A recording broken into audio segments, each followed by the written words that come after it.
and I was sitting on the kitchen floor, and I was crying my eyes out, and I was saying, Lord, you've got to help me. I don't know how I'm going to do this.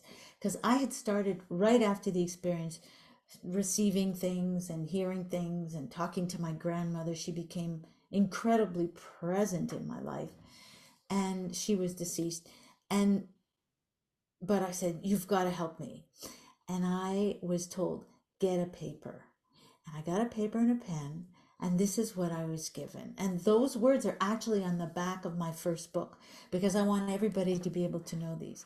So, what I was told was this: number one, have patience and you will have everything you want. Number two was avoid frivolous issues. Number three was meditate every day. And number four, My guest today is Andrea Corey. In 1991, at the age of 31, Andrea experienced a near death experience that changed her understanding of time, of death, what consciousness is, and how we are known and so loved by spirit. She'll tell you more. It also brought along psychic gifts that she has been developing and exploring for the last 30 years. Andrea, you have a remarkable experience, but first, let me thank you so much for being a guest on my podcast. I appreciate your time so very much. well, thank you for having me. It's a pleasure, Tia. Yes, absolutely. Pleasure is mine. So, you had this amazing near death experience that changed your life completely in 1991. Can you tell us a little bit about that? Sure, sure. And, I think a really profound effect of the experience was that it not only changed my perception of what is reality, but it actually changed my life because uh, immediately upon coming back into my body, I knew that I was not going to live my life the same way I had lived it. I knew that I was going to make some major changes, and I was given the courage because of that experience to make those changes. So it was on so many levels. So December 1991, it's a winter night, it's really snowy, and my husband and I are attending an event. Now, that morning at about 7 a.m., as I was waking up, I actually saw my husband and I walking out of this house. I saw a storm. I saw us walk down a sidewalk. I saw a car. I even saw the make and the color of the car. And I saw the car jump the sidewalk and hit us from behind. I heard my husband scream, and I remembered exactly the words that he said. And then I basically got up, started my day, and forgot about the vision. Now, if it had been a dream, I wouldn't have been able to remember all the details, but it was a clear, clear vision. And that night, at 10 o'clock at night, we are coming out of this house, walking down the sidewalk. I just love the perfect divine timing of all this. Like, it's just amazing how I saw it in the morning and then the perfect timing of this car coming down the road, the driver losing control. We never saw this because we were walking down the sidewalk, and she jumped the sidewalk in this tiny little space. There was only one little space where her car could have gotten through because all the cars were parked because there was a big party going on. She jumps the sidewalk and she hits us from behind. And I hear my husband scream. And as I'm flying through the air, he goes over the car. And I go the other way down the boulevard. And as I hear him scream, I realize, oh my God, I was completely prepared for this. I saw this, and I am just going to relax because I know that I am in good hands. Which is a bit crazy, but that's what I thought. I hit a car. I slid about 35 feet down the boulevard, and it was a busy boulevard, and no other cars hit me.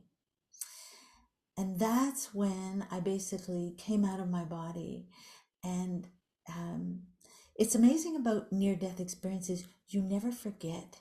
And it was one of my first fears when I woke up is, am I going to forget this? Am I going to forget all these amazing things that I've just experienced? And you know what's great, Tia? I never forgot a thing. And not only myself, but I've met other people who have experienced near death experiences. And even like if it's 30 years ago, actually, mine is over 30 years ago now. You think it was yesterday, but it's over 30 years. Yeah. So I came out of my body and I looked down and I saw this sort of thing in the road, but I knew that I was me and I was about 9 feet up. And I looked down and I recognized the coat. And it was this fabulous deep red coat. My grandmother had always told me, Andrea, every woman should have a red coat. And that night I was wearing my red coat, and it was a very long, thick, beautiful red coat. And I was wearing my high boots. And I looked down at this sort of body and I said, oh my God, that looks familiar. That looks like me. But I knew it wasn't me, because I knew that me, with all my thoughts and my feelings and all my memories, everything, my whole life was hovering about 9 feet up. Then I turned my gaze and I saw everybody coming out of the house, because there was a big party going on and there was a big snowstorm. So all these women and men, and it's like chaos. And I remember thinking, why aren't they putting on their coats? And I tried to tell them, I'm okay, I'm fine. Like, just go put on a coat or go back in the house. Nobody could hear me. So I went over to I saw my husband and the woman who was driving the car just over my like inert body, and everybody was freaking out. And you know, to this day, I have never met that woman.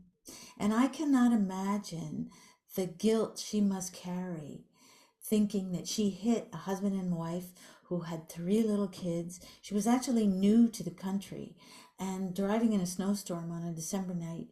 And I never had a chance to say to her, it's okay. It's the most extraordinary, best thing that ever happened to me. So maybe, somehow she will see this video and know and recognize herself. So back to the experience. I could like interrupt it 100 times and never lose my thread, because it's just so in me. And so I moved away from the scene. It was just too chaotic. There were ambulances and cars and it was chaos. And I just said, I am not a part of this anymore. And I drifted away and really was enveloped. And that kind of love and light that enveloped me is what I love to try and simulate when I do the sound sessions that I do now, because it's so healing and it's so loving, and it's like it tells each one of us that we are so special. And so I went into this beautiful fog and this light and just moved away from the scene. And then there was a figure in front of me, and I didn't know if it was male or female. I think it was Jesus, but that's just because that's my upbringing and that's what I know, and that's sort of a master that would be familiar to me. And then he said, Andrea. And I was like, and that part always gets me. He knew my name. I'm like, how is it that you know my name? Who am I that you know my name? Like I'm so small. And he asked me, he said, do you want to stay or do you want to go? And I had 3 little kids, like 1, 3, and 5 at the time. And I said, I don't care how many bones are broken. Like, I was completely clear headed. I was not hysterical or anything. I knew exactly what had happened. And I said, I have to go back. And then he asked me again. And he addressed me by name again. And I said, I have to go. And I was thrown into this vortex that I had to hang on to. So I was in a body. I was not in a physical body, but I was in an astral body. My hands and my feet were holding on to the edges of this vortex that was spinning me so fast and slammed me back down into my body. And I woke up. And that's as they were putting us in the ambulance, I looked over at my husband and I thought, okay. And I know this seems a little unusual to say it just like this, but it was not a good marriage. And so I said, you know what? This is over. Something has saved me, has gone to a lot of trouble to warn me and to prepare me. And I am not going to waste my life. I am not going to waste my life not being loved and not loving. And it was actually the beginning of a very hard time because I ended up alone with three little children.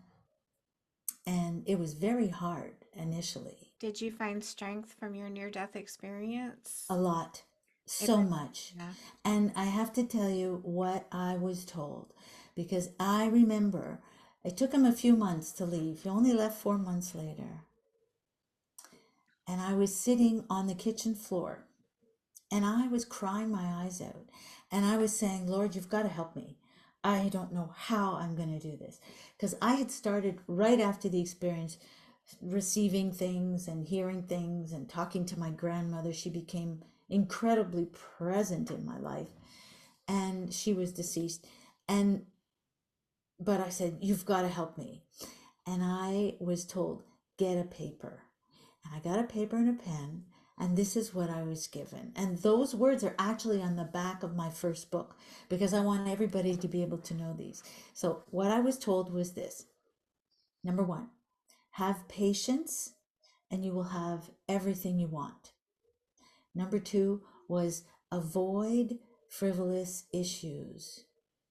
Number three was meditate every day. And number four was love thyself. So the only one I could really get my head around was number two, which was avoid frivolous issues. Because no matter what would come up all the time, I would ask myself, is this a frivolous issue? And if it was, I'd just blow it off. But those four uh, rules of life really, really helped me. And I wasn't always good at having patience. And I really had no time to meditate every day. Forget it. And loving myself, I didn't even know at the time what that even meant. I just didn't know how like, what do you mean I'm not loving to myself? I learned over the years. I learned so many things. First of all, from my grandmother. Now, the day of that accident was the day of her funeral. And I couldn't understand what had happened to me. And all of a sudden, I could feel she was with me. She was like in me. And I was trying to figure out what had happened to me. Like, where did Andrea go? I started having the worst table manners like my grandmother had because she had lived alone for so many years. And I just felt totally different. So I found out that what it was actually something that is now people talk about it all the time. But at the time, I had no clue back at the beginning in 1992. And it was called a walk in. So my grandmother started talking to me. She said, go get this book, read this book. I'm going to teach you about patience and tolerance and about not judging and not criticizing. And she was like a real taskmaster trying to bring me up to speed and kind of feed my soul. And then one day she said to me, go make a logo. We're going into business. I'm like, what? Now, at the time, I was actually working for my then ex-husband, but she had a bigger picture and she could see what was coming. I didn't see what was coming, but he closed his company, declared bankruptcy, and stopped all child support. So imagine, like, okay, there was always something I could have done. I would have been able to go out and make a living somehow. But my grandmother had already begun to get the wheels in motion. So I did make this logo and we did go into business together, actually. And this was 1997, 6 years later. And I started a business and I called it Grandma Emily's Granola. And I started it at home. I did it in my kitchen initially. And that's how one thing led to another. And I ended up, winning Entrepreneur of the Year. How did that happen? I just was working like a maniac. I ended up teaching entrepreneurship. I ended up mentoring entrepreneurs. Everybody thought that I was this unbelievable entrepreneur because I started at home and I ended up with a company that was selling across the country. But I had a great partner. I had such a great partner. Every Friday afternoon, my staff would leave and I'd say, okay, Grandma. And she was ruthless. Like if she didn't like something I had done, she wouldn't mince words. She would say, you did this wrong, you did this right. One time I went to visit a client, and as I'm going up in the elevator, I can hear her saying, no, no, no, no, this is the wrong thing to do. It's like, I'm there. The door opens, and I find out that my timing for this meeting was so bad that I actually got thrown out and never got that client. So sometimes, I listened, and sometimes I didn't listen. Just like we all receive guidance, and sometimes we listen to it, and sometimes we don't. Mm. Do you feel like you were able to hear your grandmother more clearly and listen because of your near-death experience, that it opened a No pathway question. between you? It opened a portal completely. It completely opened a portal that really I had no idea existed. But when I was a child, I had had an experience of vision, and I had no way of understanding what this vision was. I was walking to school one day, I was in high school, and I was walking past a bush, and all of a sudden I looked at this bush, and the whole bush was glowing. It's like it was sending all this love to me. And as I got closer to the bush, like who can forget this? A whole piece of the bush came out to greet me, like as if it was saying, "Hi, Andrea, I love you, I love you, I love you." And then it went back. I was like, "Whoa, that didn't just happen," you know? And then, of course, you forget these things. But after a near death experience, it's like everything speeds up, everything kind of changes, and these portals open up. But at the time, I didn't have anybody to talk to. I did not talk about it or mention it, not even to my husband, nobody. Like he didn't know that I had this experience. I didn't mention it to anybody for 25 years. Nobody. I didn't talk about it till my daughter passed. And when my daughter was sick, I was so grateful for the near death experience because it had allowed me to completely let go of all fear of death, you know? And I said, okay, now this is like an ultimate test. You always say that you're not afraid of death. You always say that you know we're one and you feel the love and on and on. But now it's really going to be put to the test, you know? And I still grieved. I had to grieve, and it was tough and a huge loss. And it's still a big loss. It's been 8 years now. But I always knew that death was not the end and that she is still very much alive. And in fact, uh, because of the near death experience and all of the psychic gifts that were given to me, I started practicing automatic writing. And I started in 2010, and I got some crazy, amazing stuff from like Abraham Lincoln and so many amazing people. And that lasted 2 years, and then it went away. And I was like, oh no, what did I do wrong?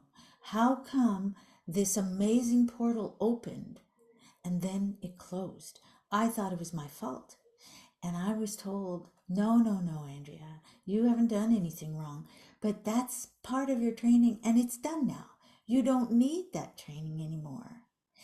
And I realized that after my daughter passed because she started talking to me. And she said, come on, Mom, we're going to write a book together. And I'm like, I don't want to write a book. I'm teaching entrepreneurship. I don't want anybody to know that I'm having these incredible conversations with my daughter across the veil. I just want to have these conversations. And she said, no, no, you're not going to do that. She said, I didn't do all this for you to cop out on me now. And so we did. So all that experience of taking in that automatic writing and honing my skill allowed me to write a book with Chloe. And we wrote it over 5 months.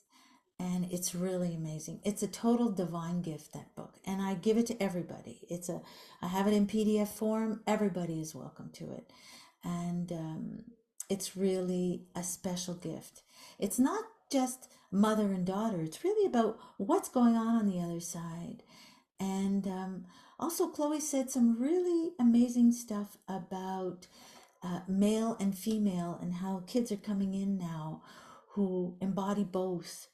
And um, people have written to me to say that passage has helped me so much because, it's so illuminating about why we came in this way and who we are. And no, we're not defective. We're, in fact, exalted, and we have a very special role to play. Yeah. So, yeah, so that's my first book, and it's called Conversations with Chloe. And I wrote another book. And this one was the book I wish that I had been able to read when she passed. And it was stories from other mothers and signs. Like, I didn't know anything about signs. I didn't know anything about anything, really. You know how you just stumble along and then you get a book here and you meet a person there. And next thing you know, I'm in a Helping Parents Heal group and I'm talking with other moms and they're saying, how crazy things are happening. And I'm saying, wow, I've had all these crazy things happen too. Like, I picked up my phone one day and right there on the screen, it said, Chloe is fine. I'm like, ah! And the minute I picked it up, it disappeared. But it was there. It was there. And many, many, many more signs, and some very public ones. But you know what I've learned, Tia, through all this? It's, as you age with it and you grow with it, I have learned that it's not the psychic gifts that are important. And it's not the mediumship piece. It's really nice to have. It's really nice to have. It's nice because you want to ask and you want to hear the guidance and you want to also be able to offer guidance to others. But that's not what this is all about. This is really all about being the best person you can be. It's about really learning to be a good person and not to judge and not to criticize and to be open minded and see everyone as having that spark of God within them. That's what this journey is all about. It's really, so I love the mediumship piece. And I even went twice to this amazing school in England, Arthur Finley. And when you're there and you're taking courses and you're eating and sleeping and breathing Arthur Finley for 7 days, your mediumship skills go through the roof. It's insane. I mean, I had a woman sit in front of me in one of my classes. I saw her whole home that she grew up in. I saw the address, I saw the street, I saw her room, I saw her mother, I saw the mother's twin sister, I saw the whole thing. Like, I can't do that now. Doesn't mean maybe if I didn't put all my energy and effort into it, I couldn't develop that, because I could. But I realize now that the mediumship piece is not, it is not the, it's not the sum of it all. The sum of it all is just breathing in God and breathing out God. I mean, I don't know how to say it any other way. It's just being this really good person 24 hours a day with an open heart, loving and of service. I say it like almost every day. Here I am, Lord. Here I am. Just use me. Whatever you want to do, I'm of service. Use me. And that to me is the sort of the character I want to develop. You Mm. talked about breathing, and that's been Mm. coming up a lot with quite a few of my guests.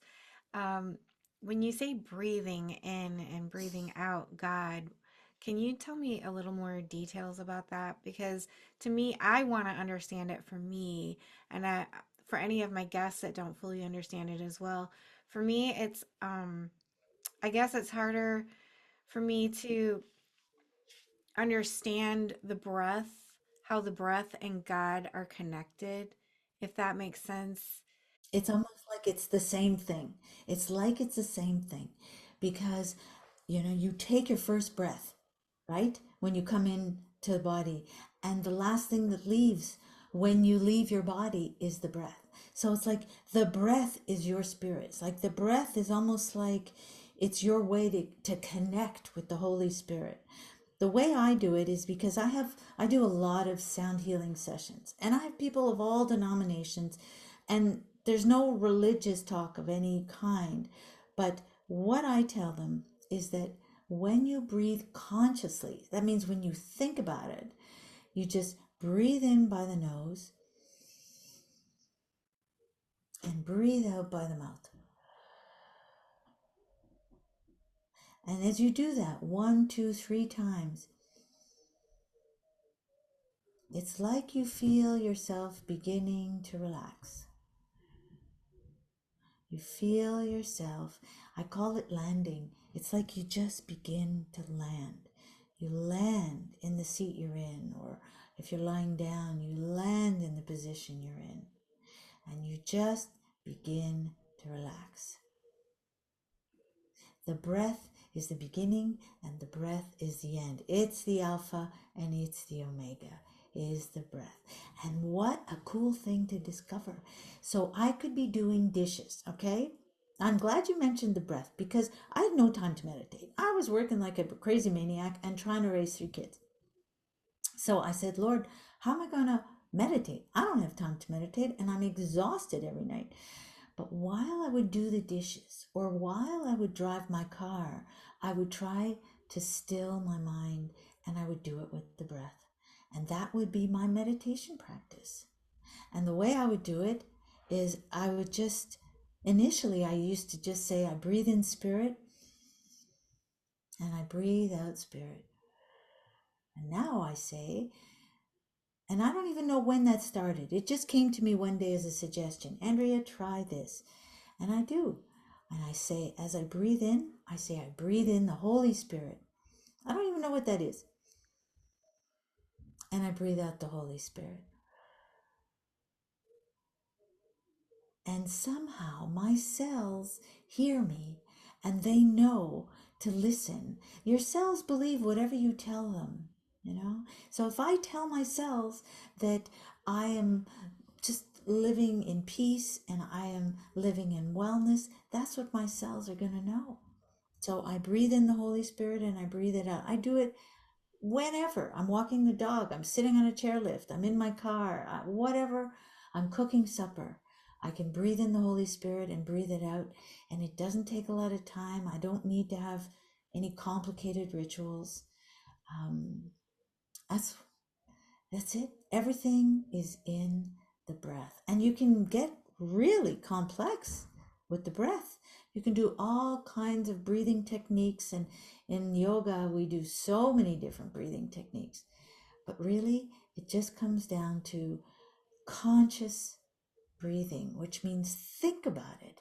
And as you think about it, your mind clears and you have peace. And that already is a lot.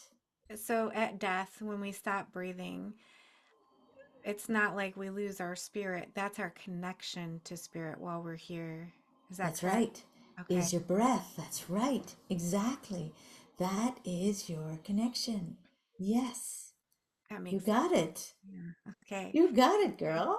Thank you for that. I like You it. know, when you have a moment like that and you feel, okay, I'm going to just, because that's such a beautiful aha moment. So, this is one of my crystal bowls.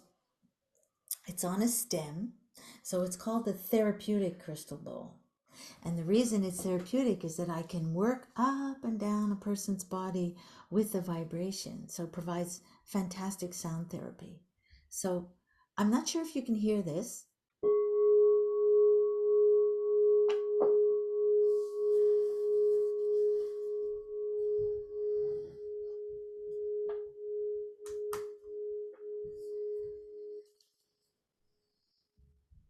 That was So, beautiful.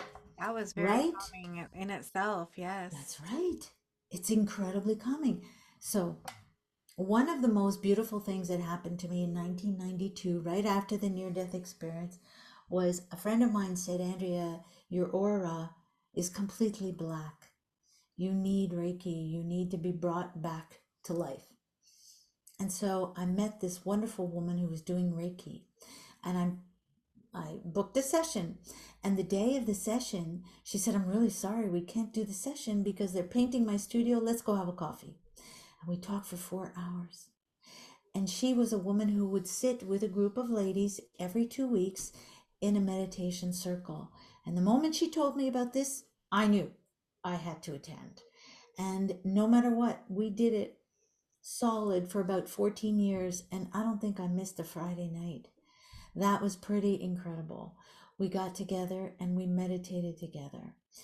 And for the first few years, we did it in silence. And that was hard. It's hard to quiet the mind when you're just not, you're just going all over the place. And then about the year 2000, she introduced the first crystal bowl. And she said, follow the sound. And that changed everything, everything. And we still meditate together today, which is so cool. All these years later, we still meditate together. So in 2016, I know you really enjoyed that, eh? I'm going to do it for you one more time.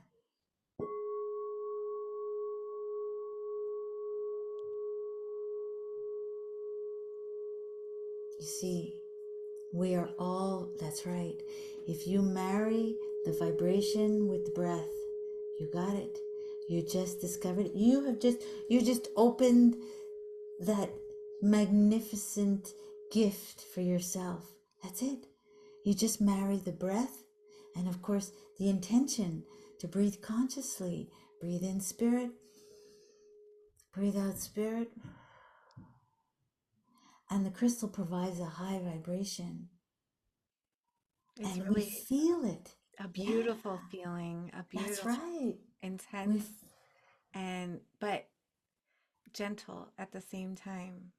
but gentle at the same time. And when I do all my sessions, to me, the key is harmony. You want flow. You want a harmonious sound. You want to lift people.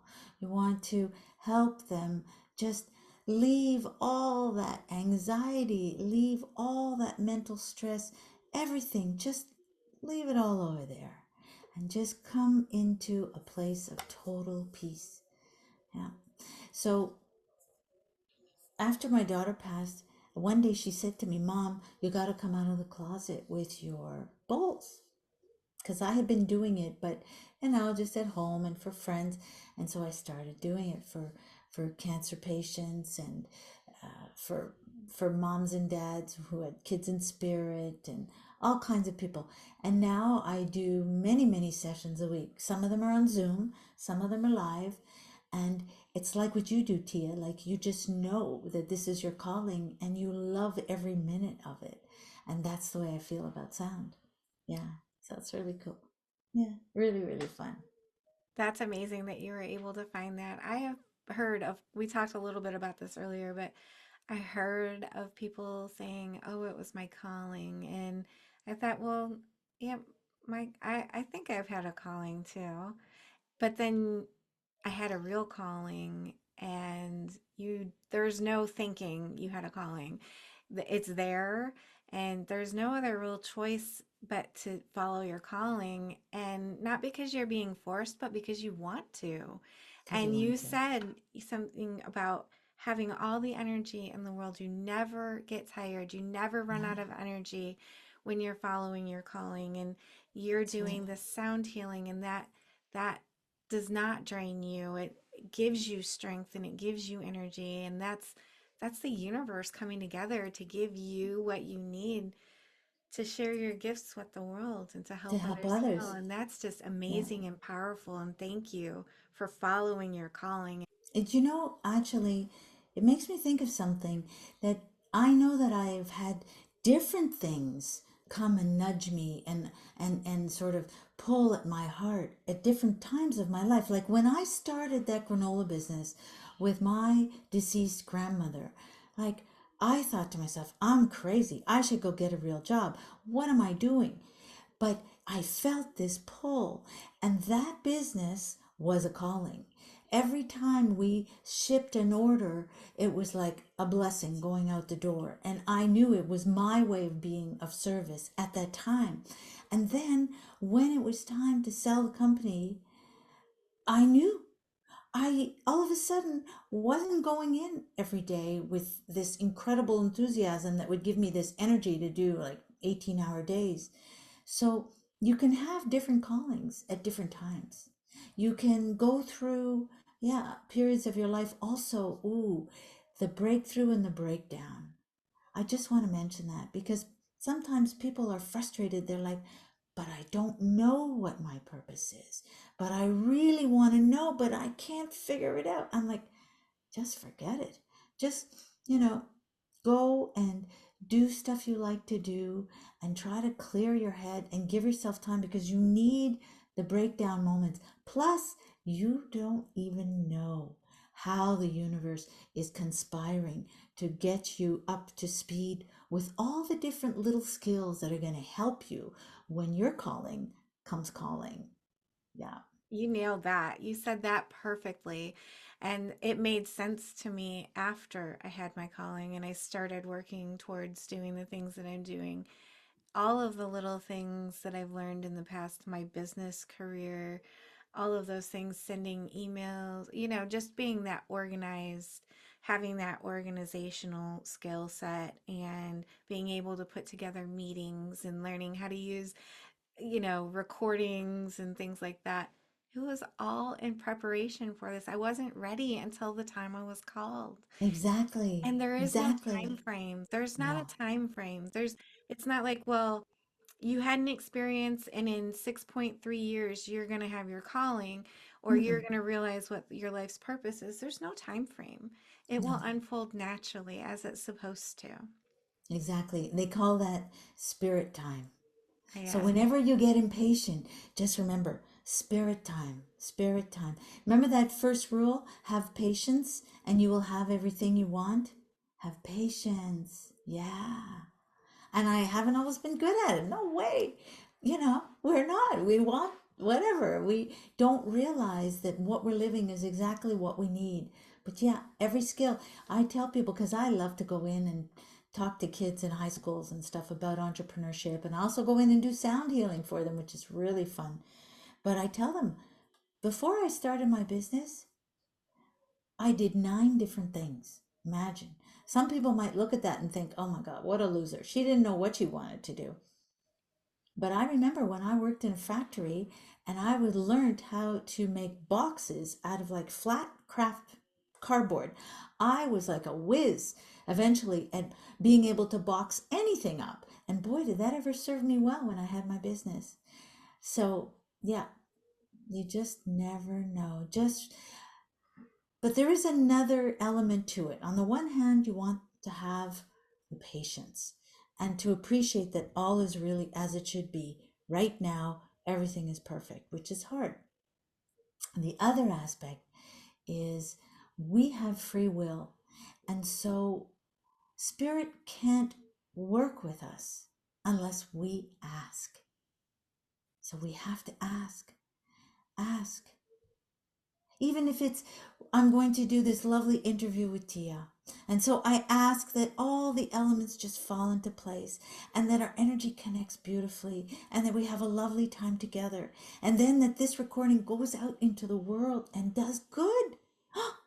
How wonderful is that? And that's it. And then I've asked and then I trust and I just let it go and I know that it will be. So we have to remember to ask. Yeah. We have so many good teachers. I used to go to this yoga class on a Sunday with this teacher, and he was so amazing. He should have been in a room of 500 people doing yoga. Like this guy was one of the best teachers I have ever had. And we were like 3 people in the class. And I used to see this, and this guy taught with so much love and enthusiasm. And I would leave there every Sunday and say, you know what? He has taught me not just yoga, but an incredible lesson that it's not about the outcome. It's about just doing your best, no matter what. And this guy is there and he shows up and he just does his best for us.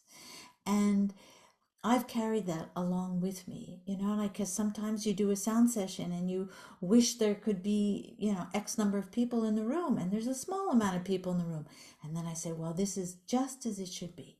And I go about it and I give it 100%, whether there are 10 people in the room or 100 people in the room, whatever it is. So I learned a lot from him, is to let go of my expectation of the outcome and just do the work. Just do the work. Oh, I love And, that so much. Just give it your best and mm, don't be concerned about the outcome. Yes, mm, because you may not even see the outcome for quite some mm. time, you know? And you may never even know how you have touched certain people. I mean, those are all miracles happening around you that you may never, ever even know about.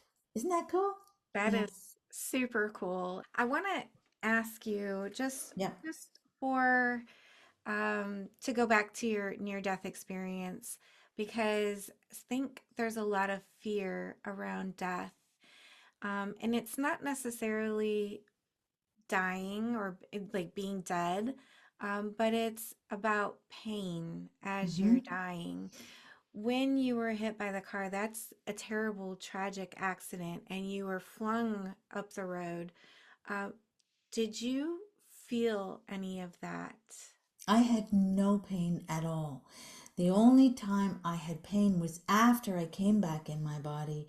And then I had this incredibly banged up body. I didn't break one bone, which was like just extraordinary. But I had to heal and took me over a year to heal.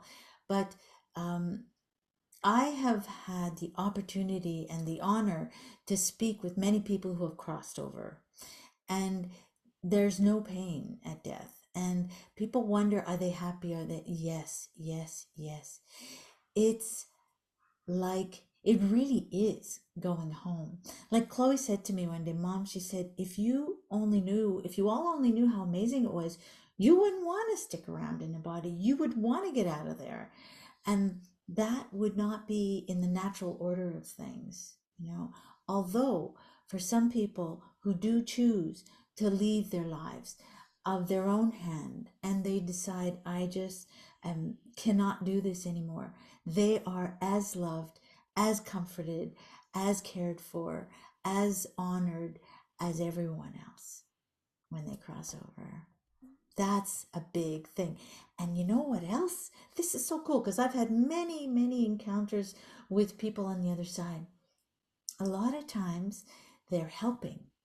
Like, for instance, this one young man who took his life, now he spends his time helping other people who cross over the same way he did. And another young man who had died in a car accident, he helps now other young people who pass in the same way. But what I've learned is there are exit points in everybody's life. And I always felt my daughter was going to die young. I always felt it. And I thought it would be, I always had the number 19 in my head. She passed at 28. And I remember asking her afterwards, I said, Chloe, I thought you were going to, like, I always thought 19, 19. She said, no, Mom, I wanted you to have the experience of taking care of me because I took care of her in the last year of her life. She had cancer. And I wanted you to have the experience of palliative care to see how extraordinary this whole family, whole person care is. And I could have left earlier, but I chose not to.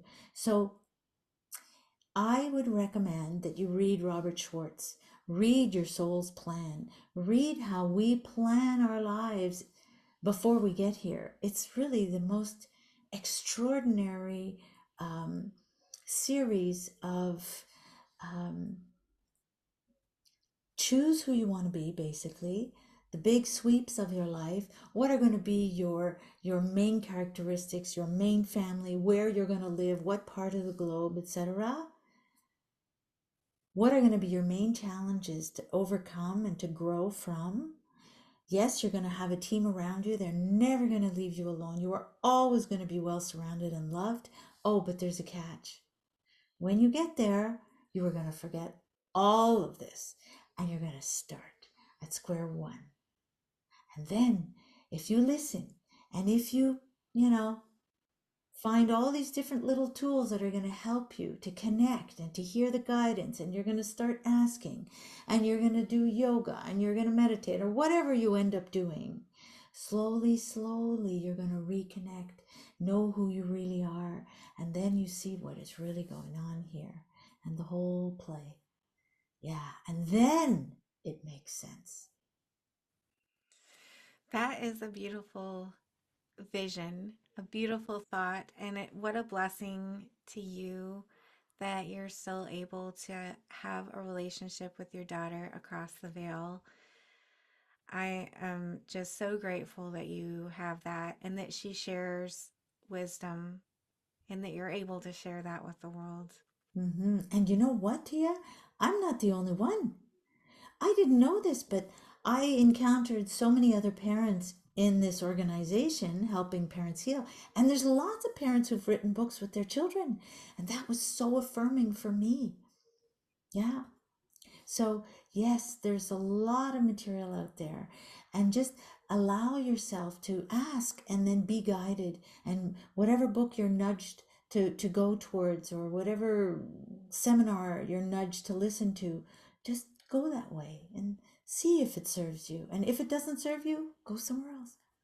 Yeah. Do you have any tips for someone who's lost a loved one on how they can open up to communicate with that loved one across the veil? Hmm.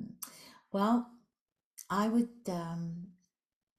in my experience, you are helped a lot if you're calm. So when you're in a state of deep grief, it's really hard to connect. And that's deep grief is part of the journey. It really is. You can't, if you try to avoid that and not really live your loss fully, then it's almost like you can't integrate it into you, and it cripples you for your life. So live your grief, go through your journey, allow yourself to be helped by groups. It's really amazing how much assistance you can get just by talking to other people who have lived the same thing. And look what AA does. Think about AA, how so many people have been so helped just by getting together with other people who know. It's the same thing with grief. And slowly with time, allow for the time, have patience. And as your deep grief subsides, then you can start to develop skills to connect. And it's really actually not that hard. Always have a paper and a pencil with you. Always. Have a spot that you go to, a particular bench. Invite them to come and meet you on a certain day on a certain bench. Write a letter, put it in your night table, and say, tomorrow morning, I would really like to receive a letter from you. Pay attention to the signs. And the most important one, the most, don't doubt. Because we doubt ourselves. We get these amazing signs and we think, oh no, it's my mind just, wanting this, or don't doubt. Yeah. That's true. We do. We get signs and then we doubt ourselves or we doubt the sign or our loved one. And we That's also right. listen to others where others say, "Oh, you're stressed or you're grieving. It's common to have hallucinations." Don't listen to that because it's not Mm, true. They are sending signs. they are exactly. I wrote a second book, and I just want to show you the title of my books. So this one is my first book, and this is my lovely Chloe on the cover, She's beautiful. Conversations with Chloe. Now, my second book is called Magical Thinking Not. You know, when people tell you you're stressed, you're imagining it, it's not really happening, that is called magical thinking. Okay, so they say, oh, you're just, thinking, magical thinking. A friend of mine lost her children, and a psychologist, when he was assessing her, said, oh, well, she is prone to magical thinking because she claims to be able to hear her children. She claims that she asks them questions and she receives answers. And in fact, she does ask and receive answers. But they classified her as being, well, not quite psychotic, but prone to magical thinking. And it's not magical thinking. So that's why the book is called Magical thinking, not. Because that is what is really going on. I Yes. love that. That's a good Yeah. book.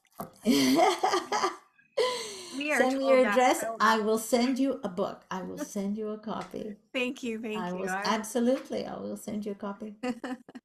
Do you have any last words of wisdom for my viewers? Uh,